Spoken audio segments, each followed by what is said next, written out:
Hello guys, ayan, dumating na po ang aking parcel. At excited na ba kayo malaman kung ano po tong parcel na binubuksan ko guys?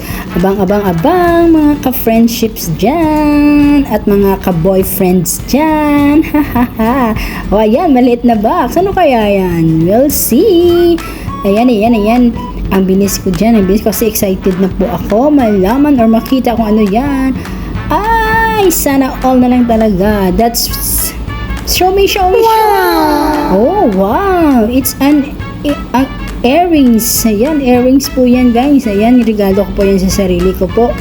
Ayan, from Vani Jewelry. Online ko po yan inutang. Utang po yan, guys. Through Tabit. For payments. Ayan. Ayan yung resibo. At then, makikita yung price, kung ilang grams. Ayan. Papakita ko sa inyo yung mamaya kung ano po yung earrings na yan. Ayan po yung earrings na yan. Ayan sa gilid ko.